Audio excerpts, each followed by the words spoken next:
will live longer, but whether we will live well with dignity, independence, and purpose. So as you all can see, last time our retirement age is 50, but now 50 is a new 30. Isn't it? If our parents only saw 55 as the beginning of the old age, 55 is the retirement age, but many of us today are only just getting started. In Asia, this demographic shift is accelerating. You've seen all the graph just now. It is reshaping how we work, love, build, and govern. How we age as a society will determine how we grow as a nation. Malaysia is on track to become an aged nation by 2030 with over 15% of our population aged 60 and above. I think I don't have to do that because the previous speaker has shown all the data. In 2024 alone, our senior population reached 3.9 million, 100,000 more than the year before. This is not just a number. I think it is a wake-up call. A signal that our planning, our priorities, and our policy must change. Kuala Lumpur is already feeling this shift more quickly than the national average. Our response must be bold, inclusive, and grounded in values. Our effort in Kuala Lumpur echo the national call under the Economic Madani framework to care for all, especially those who may no longer be able to care for themselves. Sustainable aging is not just a city goal, it is a shared amanah that reflects our collective values. Colleagues, friends, ladies and gentlemen, aging in place is a right. I think we heard it yesterday. Our planning framework, the Kuala Lumpur Structure Plan 2040 and Kuala Lumpur Local Plan 2040 prioritizes access to clinics, green spaces, places for well-being, and inclusive transport system needed to get there. This is why I always inform my colleagues and our partners that we are investing in the infrastructure today for a better quality of life for all of us today and tomorrow. So in Kuala Lumpur, to be a future-fit city means adopting the principle of being people-centered. Let us go beyond a functional city. We need to make KL a lovable city, a city that loves you and cares for its citizens. What we call in Malay, masyarakat penyayang or a caring society. Let me take you on a journey, a vision of what an age-friendly city can be and what it must become. Let us begin with mobility and transport. If we cannot move, we cannot live fully. Under the Kuala Lumpur Structure Plan 2040, we are expanding our local bus network to reach deeper into neighborhoods, to complete the last mile connectivity. We are building new bus stops, improving signage, and ensuring our infrastructure is universally accessible. We are also offering fair discounts to senior citizens, students, and persons with disabilities. Beyond affordability, we are investing in walkability by creating shaded, continuous pedestrian paths with ramps, handrails, accessible pedestrian signals. We are reimagining streets not as roads for cars, but as pathways for people. We are already started our Green Connector project. I hope my dream is that you can walk seamlessly from the KLCC to the Bukit Bintang uninterrupted. That is what we want to do. We already started, and we already have the plan, and we will implement it in phases. That is one. Another one, we also would like to see how can we move freely. If you are really saying that the road front of the Bangunan Sultan Abdul Samad. Every Saturday afternoon, we are closed until Sunday for the people to enjoy the space and the Datang Merdeka and all that. And we in the Warisan Moloko plan that to give half of the road space to the people in our future plan. And already put on the survey now. Please look into the survey and please support me so that I can give half of the road to the people instead of to the cars. So one example of this commitment is the Go KL bus free service. It was introduced not only to improve mobility but to promote equal access to vulnerable groups. Each bus is designed with user-friendly features, low floors, ramp, multi seating, secure spaces for wheelchair, and a clear visual and audio announcement. These small but significant details make public transport safer and more comfortable for everyone, especially our older citizens and people with disabilities. And we are already working together with Pasrana and working together with MRT to make the transport system more friendly, not only to the age, because actually I'm already in that group. I'm already 65 years old, so I'm already in the group that we are talking about all this. So I think that we are now working together with all our colleagues and our partners to make the transportation nodes more safer and more inclusive. This initiative reflects a deeper principle that goods infrastructure is not just about functionality, it should show empathy. When we design for inclusion, we design with dignity. So what is a livable city is a place where we can all grow older gracefully. By 2040, 17.3% of Kuala Lumpur residents were aged 60 and above. We are planning for this today. Retirement home, assisted living facilities, and dual housing design are encouraged to support both independence and intergenerational care. We are also issued planning guidelines to ensure that all new homes include features like wider doorways, lower switches, ramp, emergency alert system, and a home that should not be a hazard but should be a hazard. Next, let us focus on community. Every new development must include health center, parks, and gathering spaces within walking distance. These amenities are not extras, they are essential. If you want to get the plan approved, they are the things that you need to comply during the planning commission. We are strengthening lifelong learning opportunities with NGOs and civil society offering skill training, workshop, and adult education centers. We want our seniors to not only live longer, but also to continue growing, contributing, and connecting. We are also transforming how we think our public spaces. All new buildings and infrastructure must follow universal design principles with barrier-free access, tactile paving, accessible toilets, smart safety features like emergency call buttons. That's my photo when I went to Brickfield last week. We were together with the Malaysian Blind Association and also with the Warga Emas. So, ladies and gentlemen, equally important, emotionally well-being. We are expanding community hubs in public housing to host wellness program, digital training, and peer network, because loneliness can be as deadly as disease. Feeling lonely, I think this is also a thing that they want to look into that. And at the same time, digital training, because now, even I myself, sometimes I struggle. Oh, everything is QR, paid by the QR, and then all online. The appointment to the hospital is online, the clinic is online. Sometimes I have to ask my doctor, hey, Kakak, please help me go.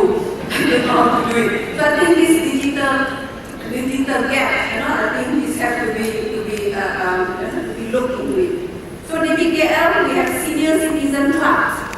Just have it, Club Warga Emas. In because I'm really well emas, saya ada seram the job of serve as a vital hub of connection. So we dedicated facilities and annual grant members. This club run regular program from Tai Chi to Quran classes to cultural celebration. There are spaces of joy, not just care. So please, those who want to volunteer to be in our BBKL Senior Club Citizen, please feel free to join us. And to further promote wellness among our workforce, I'm pleased to share with you that this morning we launched a new initiative starting this morning 7:30, our weekly Wednesday morning exercise program or Senam Pagi at BBKL. Because I realized that even in BBKL, there are also rather 20 people 50 and above, but I think they have a lot of health challenges. So this program initiated under my suggestions last week is designed to encourage healthy habits and set a positive example. It is more than just a fitness routine. It is a commitment to active living across all groups, a reflection of how healthy aging begins, a healthy community, including our city. So I told my colleague, we have to be healthy in order for us to serve, to give the service to the KL stakeholders. So I think that after that I asked them, how do you feel? Oh yeah, that was sweet, it feels nice. I feel light. Actually it's only 30 minutes, but it's 30 minutes to do it correctly. I think this is also very important. So because a city that works for the elderly works for everyone. That's I think what I believe. This is at the heart of our belief. So to get there, we must start with our mindset shift. We must ask ourselves, are our city truly built for longevity? I'm asking myself and asking my colleague and asking you, do our system, our design, our policies reflect the reality of living longer life? I think this is important because infrastructure is not just about steel and concrete. It is about access, equity, and dignity. Aging, hopefully, is not a burden. It is a second chance. Designing for older people is not for charity. That's what I believe. It is a foresight. It's not just right. I think this is very wise to do that. So I think as the Prime Minister reminded us yesterday, while Malaysians live on average of 76, our healthy life expectancy stands only at 67. So that means that nearly a decade they live in the poor health and the gap must be closed. This is why our city planning focuses on prevention, on building wellness into the everyday fabric of life, and also delivering services before illness strikes. And we would like to activate all our parks and our pocket parks with activity. I'm already given my instruction to the 11 directors at the Parliament's level to create program, to create space for the older people and also for everybody. This is very important for us because I think what is important is that the federal government also has spent budgeted 45.3 billion healthcare allocation in budget 2025, and yesterday our Prime Minister said it's still not enough. So I think we need to, by embedding wellness and care into the local design, by ensuring that health center, walkable street and active aging program are not afterthought but very essential. Let's look at the policy level. Our work, BBKL work with the Department of Social Welfare under the State Elderly Development Committee. I'm the chair of the State Elderly Development Committee. Is advancing holistic care, guided by the national policy for the older person. We aim to create a city that nurtures active, healthy, and dignified aging. There's one project. I hope you can join me. Pilot project on integrated, it's already done, it's very successful, integrated community-based elderly care. In bahasa projek rintis penjagaan warga emas berasaskan komuniti bersepadu. the community, the able, the younger community will help those people who need help in their community. This is one effort that embodies this approach, developed to strengthen local support system within the community. It brings together various agencies, departments, and most meaningful is the community. And volunteers conduct outreach and help profiling to ensure real needs are met with real care. There is one case that the doctor needs to go to work, but they have to leave the mother at home alone. So the neighbor who have the time will take care of the mother, maybe it's maybe in the morning or 2 hours and 3 hours. I think this is release the burden of the daughter, because the daughter need to look for income and to put the food on the table. I think this is also very good example that ensuring that care provided is responsive, effective, and to evolve as needed. This is a living example of what I always mention, that the principle of 4P, public, private, people partnership, working together to deliver meaningful outcome. So each stakeholder has a role, and together they form a caring ecosystem within the community, grounded in collaboration and shared responsibility. And you can see that there is a feel like satisfaction from both sides, those who are the elderly and also the person who, the caregiver. So I think this is one area that we would like to promote, and maybe that if any private sector or public sector would like to join us, and please welcome, then we can have more of this ecosystem in our community. Because DKL is not the agency that is giving the employments and all that, but we are giving the enabler. We are the authority with giving the environment to enable people to work more, or to be more healthy, and to be caring, to get the care of society.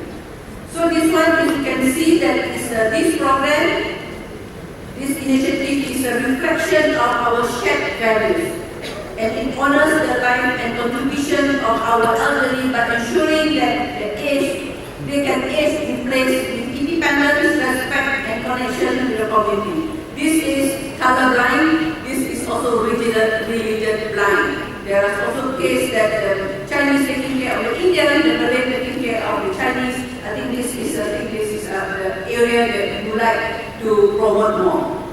Those like the simple economy also brings opportunity. Older people are not a burden, they are a resource. If we create the environment for them, they spend more, save more, and contribute meaningfully. This is why we support senior entrepreneurship, flexible employment, and financial literacy to harness this growing economic force, where we concentrate on the B40 areas, on the urban farmings and all that. So globally, we are seeing the same trend actually. By 2050, 1 in 6 people in the world will be over 60. You have seen countries like Japan, more than quarter of the population already is. So the nation offers lessons, but our response must be rooted in Malaysian values. So seniors are not dependents to be managed, they are citizens with agency and dignity. Their voices must be heard not as an afterthought, but as a guiding force in our budget, our design, and our policies. And now we are preparing for the 2026 budget.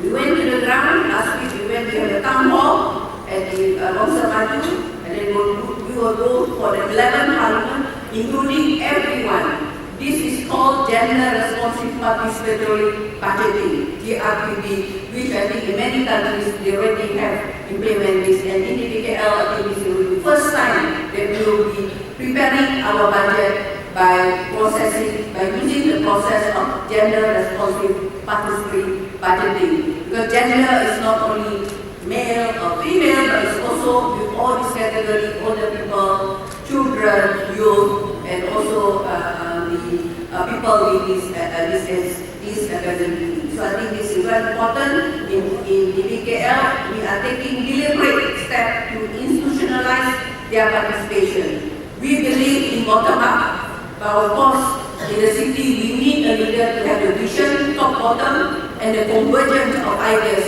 in the middle. That's what we are looking at using this process. So from planning committees to participatory budgeting, because inclusive governance began with those most affected by the outcomes. Ladies and gentlemen, as I mentioned just now, digital inclusion is also critical as we become smarter. We're talking about smart city. We have the smart people to run the smart city. It is also important to have the smart people. We must also be kinder. We provide training, affordable access, and maintain offline alternative at PBKL to ensure no one is left behind. So as we face floods, heat wave, public health crisis, we are ensuring the emergency plans include transportation, medical support, and shelter for the elderly. So resilience must begin with protecting the most vulnerable. We have 24/7 team, if anything, on emergency. So intergenerational harmony, I think, is also vital. We are building rooms, reading rooms, community gardens, and shared public spaces where young and old can connect. They are the foundation of empathy. And again, urban health depends on our environment. Air, noise, green space, proximity to care. We are embedding health into the land use, mobility, and public space management. Colleagues, let us not forget that work for the elderly is also work for all. Parents with stroller, workers with injuries, tourists with luggage, all benefit from the accessible design. Let us build a city, please support me, please help me, build a city where aging is not feared but welcome, where every life stage is valued, where growing old means growing stronger. The question before us is simple. How are we preparing for life at 100? You see, all the investment that we make today serves not only our parents and our grandparents, it's also for us today in the future. If we are fortunate enough to live to 100, I hope I can. The investment we make today will ensure we build a better urban future for all. Let us make Kuala Lumpur is not just livable, but truly lovable and a city for all. And again, let us aspire to inspire before we expire. Thank you. Thank you so much. I think that question is very, very close to my heart. One of the things that when I'm not from KL, so what I would like to see is that one of our areas, I had a retreat in September. I joined in PBKL in August 2024, and in September I had a retreat with my colleagues. And I realized that is also from my experience 6 years in the UN. I said that it's a city, I believe a city. We set up 5 focus somewhere in October last year. Why can't you do the city more children friendly that people can use? I said that I cannot do the whole city, but I'm trying to do it by portion. For example, that to make the parks, especially the parks, because comfortable for the stroller, for the children to play, and then for that is not only if the city is safe for children, it is safe for all. So I would like also to, and also from the Benin line, we are looking into the urban design. Our first project is the Warisan Kuala Lumpur. We put it into a detailed urban design. It is safe for everyone. So we are doing it portion by portion. So I hope that the overall Kuala Lumpur generally will be safe for children, but certain area we will make it as our project. It will be more safer for the parents to bring their own children out, especially in the parks.